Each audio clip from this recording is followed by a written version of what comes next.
Welcome to the special edition of the Uptime Wind Energy Podcast. I'm your host, Alan Hall, and I am at ACP 2024 in Minneapolis with Nicholas Gaudurin, the CTO of PowerCurve. And PowerCurve is based in Denmark, and they are aerodynamic blade experts. And Nicholas's background is with Vestas, and now he's a freelancer, so to speak, at PowerCurve.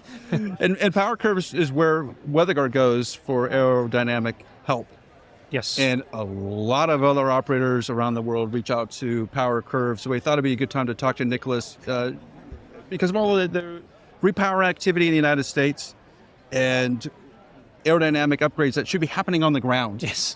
Yeah. That the opportunity is being passed by, which is a total mistake, absolutely total mistake. And Nicholas, welcome to the program, and I want to walk through that. Thanks for having me back, Alan. It's really nice to talk to you again, and another show. So always good. So in Texas, Oklahoma, Kansas, all over the United States, the IRA bill's kicking in, and there's a lot of repowering happening at the moment. And when I talk to operators about lightning protection, they're like, yeah, absolutely, we need to put additional lightning protection on because we know from the previous blades that they were not great. And we've heard rumors that these blades are not great, our new blades are not great. So for lightning protection, that's pretty easy, but they also don't think about the aerodynamic aspects. No, not necessarily, and I think it risks being a really big missed opportunity. Yes. Because whenever you've got a blade on the ground, that is obviously an easier time to be doing any upgrade work, repair work, enhancement, whatever you want to do. So when you've got a blade on the ground, you should absolutely be considering the optimization potential, the aerodynamic optimization potential. So when you're repowering, you may think that you have the latest and greatest blade, but it's very unlikely that you do. The blade may have been designed many, many years ago. And even if it is more recent, we haven't come across a single blade that we cannot optimize, not a single one. And that's not because the OEMs are doing a bad job. It's just that they have a lot of different constraints. That can be time pressure, it can be cost, it can be materials, whatever. It maybe means they haven't spent as much time as they could have done on squeezing every last bit of aerodynamic performance out, which is fine. Maybe, the business case for them doesn't support that. But for the operator, it absolutely does, because if you can get another 0.5%, 1%, 2% AEP over the lifetime of that product, that's a hugely powerful lever to pull. Because the blades, let's just choose a 2X machine, Sure. Which there's a lot of 2X machines going in the United States at the moment. Those 2X blades were designed pre-pandemic, most likely. And they were designed pre-3D aerodynamic analysis. They were designed with the BEM method. I mean, even today, using a fully 3D approach is very, very rare. And there are some good reasons for that. Obviously, it is computationally expensive. But if you really want to optimize a blade, particularly down towards the root, you have to do a CFD-based approach, because that's very 3D flow down there. Right. And this BEM method, the blade element momentum method, it's been used to design every blade out there. I'm pretty confident in saying that. I'm sure it's going to be designing many blades for many years to come. Sure. Because it's good, it's computationally quick, but it's not going to give you the best possible blade, particularly when it comes to optimizing that root region or the tip region where the flow is much more three-dimensional. So I've seen VGs on new blades down close to the hub. Yep.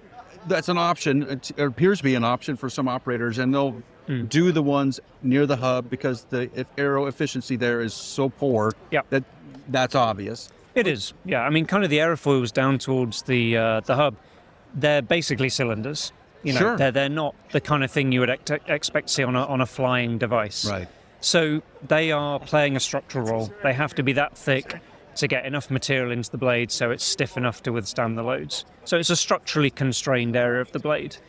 But that doesn't mean you shouldn't pay attention to the aerodynamics.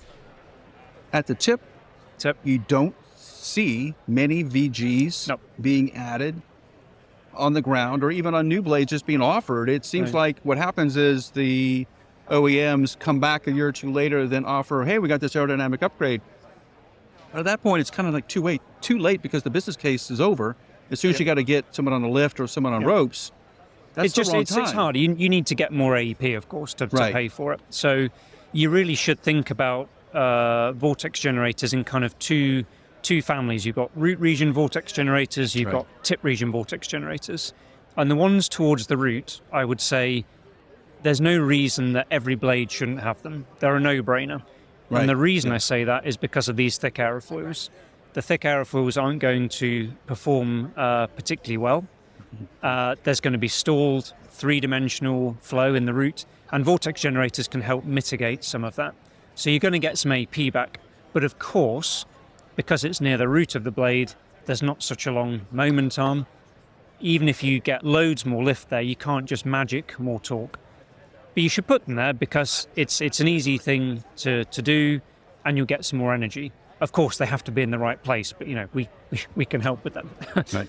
Out towards the tip, it's a little bit of a different problem. So out towards the tip, if a blade designer's done a good job, in principle, on a brand new, perfectly manufactured blade, a VG near the tip isn't going to add much energy because the blade can actually generate all the lift it wants without any problem. The flow's fairly two-dimensional, it's all good. But you'll notice I use the word perfectly designed, perfectly manufactured, perfect surface condition. Of course, we know when we go out in the field that is not the case. Even well-manufactured blades have some variation in the leading edge shapes. They're kind of handcrafted products. As soon as they're exposed to the atmosphere, that surface starts to get a little bit rougher, maybe gets eroded.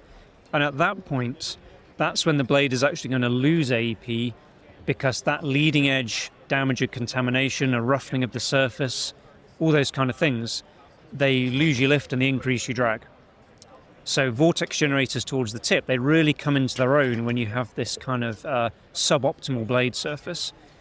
Yeah, so that's kind of why you have to treat them as two families. One is boosting the fundamental performance of the blade in the root. The other is recovering losses towards the tip. And if you're an operator in Oklahoma, Texas, Kansas, anywhere there is a plowed field, right, where there's farmers and activity, the dirt and the dust in the air is doing a tremendous amount of damage to the leading edges. Yes. So if you've had turbines out there for 2-3 years, you know that damage exists. And your repower on the farm next door, you should be thinking about putting vortex generators on because of the leading edge erosion effect. To keep the power at a high output. It's a tool for PowerCurve robustness. Yes. PowerCurves fluctuate throughout the year, and you're not going to change that. Different densities, atmospheric conditions, things move around. But VGs are just going to push that average up because they're going to stop you getting into these bad situations where the flow is starting to separate, you're starting to lose lift, get that increased drag. So if you have a perfect blade with a perfect surface condition, okay, fine. Maybe focus on the root region only, but I'm yet to see many blades that are perfect. We've seen, Joel and I have traveled around a lot of the Midwest, and usually within 1 year, the leading edge erosion is severe enough that it's impacting the AEP performance of that turbine. Yes. Easily. Yeah. And something that I think is probably nice to move on to now is to talk about, well, how do you understand what the AEP loss is? And that's the problem. I think engineers at the operators are mostly structural people because they're trying to fix blades or gearboxes or whatever. They're mechanically inclined and they have deep knowledge of blade structure or gearboxes, bearings, same thing. But there's not a lot of aerodynamicists on staff because they don't need to be in the way they think about it. But when the answer is an aerodynamic fix or an upgrade, they have trouble trying to understand what the value is of, say, a VG package. How do I even evaluate that? Which is where AeroVista comes in, this new product you've developed, to provide some guidance there. Yeah, I think there is a bit of a knowledge gap when it comes to aerodynamics. It's something that is a little bit more niche, a little bit more specialist. Even the OEMs themselves don't tend to have large aerodynamic teams as a rule. So there's just not as much, I would say, breadth of experience in the industry aerodynamically as there is structurally. And, there are some good reasons for that. But if you want to optimize performance, you do need to understand the aerodynamics. So when we talk about the loss from leading edge erosion or the blade damages, there's some really scary numbers out there, and 10%, 20%, 25% AEP loss. That is just not true. It's too high. It's way too high. And I'm not going to say it's impossible, because you may always find an outlier. We've worked on some turbines that were really suffering, but it's certainly not the average. And back, 20 years ago, where there was a lot of stall-regulated turbines, that's when leading-edge erosion and bugs and dirt really did kill performance. But we don't really have stall turbines anymore. So the magnitude of loss has really dropped hugely, to the point where you're now in kind of small single-digit percentages. That's where you should be thinking. But in order to really get a better handle on what that number is, you have to understand the blade aerodynamic performance of the actual blade model you're dealing with. So you were taking the G2X earlier. Obviously, that has a different aerodynamic design to a similar rotor from a Vestas design. It does. So if you want to work out what's going on with the blade, we've developed this tool, AeroVista, and it's based on real aerodynamic models of the actual blades in question. So laser scans of actual blades. Yes. Not exactly. models. Not models. Real blades. Yeah. So real blades, real geometry. And if we have the real geometry, that means we can actually go to the computer. We can fire up our CFD simulations or other great aerodynamic tools, and we can understand the performance of every single slice of that blade. And it's going to be different from one manufacturer to the next, from blade model to blade model. So we build this very detailed aerodynamic model. And then what we do is we take drone inspection metadata. So the kind of thing that Nerf Lab, SkySpecs, Globotics, these kind of companies gather, we take that data and we plug it into AeroVista to say, what is the aerodynamic impact of every single damage on that blade? So we can calculate the loss from erosion, from a crack, from peeling LEP, from lightning damage, everything. And it all goes into the model, and we can calculate what you're losing. And that means that on a fleet level, you can then see that breakdown of losses and decide where to spend your money. How do you prioritize that O&M budget? How do you claw back those losses that you have from the erosion and the damage? So if I'm Pattern Energy and I'm going to build the largest wind site in America at Sunzia in New Mexico, which is sandy and dusty. Yeah. And we don't have a lot of history in that area, and lightning is also very strong there. And there's a lot of new GE turbines going in there, brand new Vestas turbines going in there. What is the attack plan then for maintaining your AEP in such an erosive, damaging environment? How do you do that? Well, that's definitely where those vortex generators towards the tip would come into their own. Okay. Because they're going to recover the losses that you would face from erosion, dust, bugs, whatever's going to be contaminating or changing the surface condition. But as you operate the site, there's all kind of decisions you can make, obviously, with regards to what turbines you fix, when do you fix them, what do you fix them with, how do you upgrade them. And to us, the starting point has to be to understand your loss. Right. And at the moment, basically every turbine in the US is inspected by a drone every year. That's kind of what happens now. And the infrastructure and the engineering around the structural understanding of that data is really very high, and it's being used to prioritize repairs. But I would say from what we've seen, the aerodynamics is kind of ignored.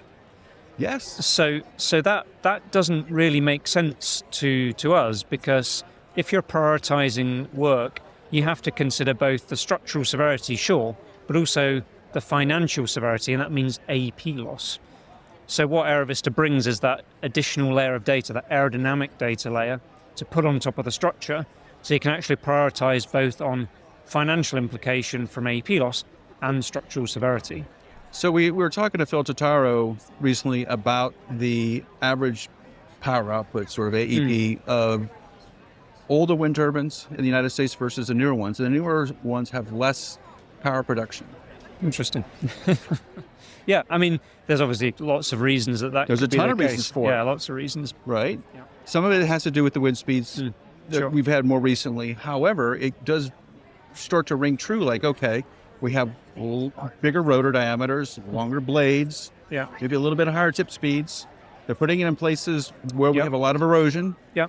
And we're less efficient now than we were 5 years ago.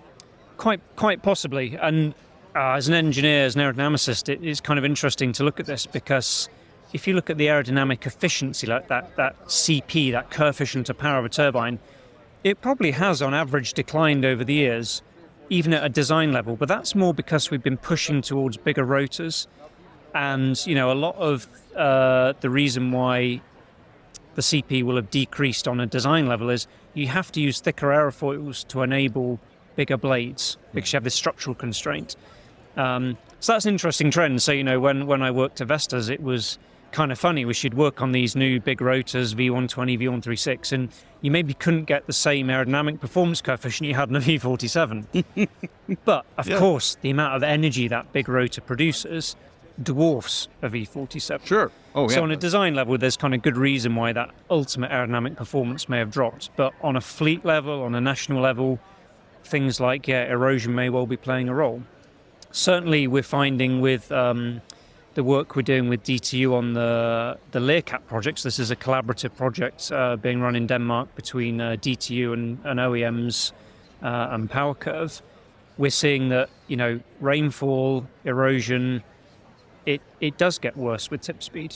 There's a direct, strong correlation between tip speed and severity of erosion and initiation time. Yeah. So a lot of operators in the United States are not familiar with the work that is happening at DTU, and you and I were both at DTU back in February, not long ago. Yes. And I was really amazed at the level of effort and the engineering going into rain erosion, the effects, the physics behind it, what is actually happening offshore versus onshore, the size of water droplets, the temperature of the water droplets, all these variable factors that go into leading edge erosion that if you're sitting in Colorado or Texas as a blade support engineer, you just don't have access to unless you visit, you go to Roskilde and go look. It's hard to get to that data. It is. But that data does exist, and I think for those engineers in those spots,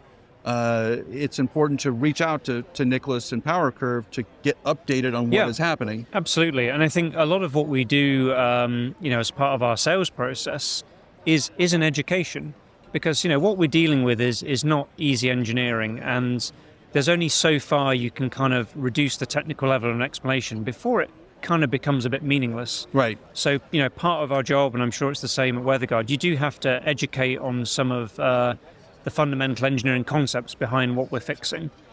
So something that we've done a lot of recently is educational webinars, seminars, actually getting in front of blade engineers and operators to say, here's some stuff you may not have known. Here is how a blade is designed aerodynamically. Here are some of the pitfalls. Here's some of the potential. And that's actually a thing we're offering as a purely educational thing now. So you can reach out to us. We will set up aerodynamic educational webinars, seminars in person if you prefer, just to help you increase the baseline level of aero knowledge within your organization, because that's good for everyone, right? Oh, sure. Yeah. That's hugely important to get your staff educated on the aerodynamic aspects, because that's what's producing the revenue. Yep. The blade is where it all starts. Without the aerodynamics, you don't have a wind turbine. So are these courses day-long, week-long? We typically would look for a day or two. We kind of would tailor to the organization, and we can kind of have it shorter, longer, can tailor the topics we cover. It's something that has gone down really well recently. We've done it with some big operators. On a personal level, I really enjoy it because I think it helps to keep you sharp, right? If you have to explain all these concepts right down to basics, I think it helps focus the mind. So, I love doing them, get some good feedback. Well, I think even in the United States, on a lot of the offshore efforts, a lot of staff that's going to be supporting them in the United States is new. Yes. And probably American. Yep. So they probably have a lot of experience in aerodynamic aspects of those gigantic 15 megawatt producing blades. So no, we can talk about that, and it can form part of other training that you may be organising for your staff. For sure. Right. I think that you need to have some knowledge and basic understanding of what is being offered out in the field. And when you hear about VGs or trailing edge serrations or gurney flaps, like what are these devices? What do they do? And why should I care? Yeah, because going back to that earlier discussion on the IRA thing, there's so many options out there to upgrade your blades, modify your blades, and you obviously have to spend quite a lot of money to make the IRA scheme work. And we're actually working with a big US operator right now to install VGs as part of a big IRA upgrade pack. And it's the perfect time to do it. But obviously, you need to understand all those options. Maybe VGs aren't the best choice for your turbine. Well, yeah, educate yourself, talk to us. We can help sort of make that decision a little bit easier. So how do people reach out to PowerCurve? How do they connect with you? So I think LinkedIn, our website, we have a good presence. You'll find all our contact details on the website. All of us at the company have a LinkedIn page. You can reach out to any of us. I'm Nicholas Gordon. That's how you'll find me on LinkedIn. CEO Niels Brunham. So yeah, just have a look for us online. I'm sure Alan will put a link in the notes for this as well. We will. Nicholas, it's great having you back on the podcast and great to see you in Minneapolis. Yeah, thanks a lot, Alan. Great to talk.